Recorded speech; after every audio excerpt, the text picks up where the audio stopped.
بسم اللہ الرحمن الرحیم۔ اللہ تعالیٰ کا بے انتہا احسان ہے کہ اس نے نبی اکرم علیہ الصلاۃ والسلام کو ہم میں مبعوث کیا اور ہماری آسانی کے لیے راہیں پیدا کی۔ آپ علیہ الصلاۃ والسلام فرماتے ہیں کہ جو شخص رات کو کسی وقت بیدار ہو کر یہ کلمات کہے گا تو اسے بخش دیا جاتا ہے، اور اگر کوئی دعا کرے تو وہ قبول ہوتی ہے، پھر اگر وضو کر کے نماز پڑھے تو اس کی نماز قبول ہو جاتی ہے۔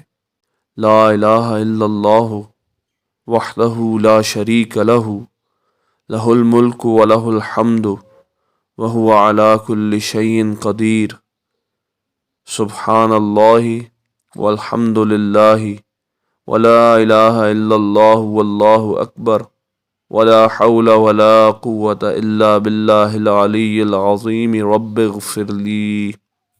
اللہ تعالیٰ کے سوا کوئی معبود نہیں، وہ اکیلا ہے، اس کا کوئی شریک نہیں، اسی کی بادشاہت ہے اور اسی کے لیے ہر قسم کی تعریف ہے، اور وہ ہر چیز پر کامل قدرت رکھتا ہے۔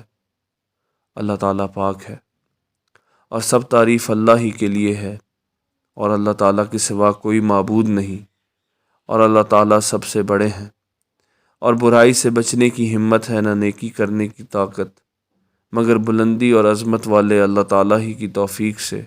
اے میرے رب مجھے بخش دے۔ یہ حدیث شریف صحیح البخاری کتاب التہجد کی حدیث نمبر 1154 ہے۔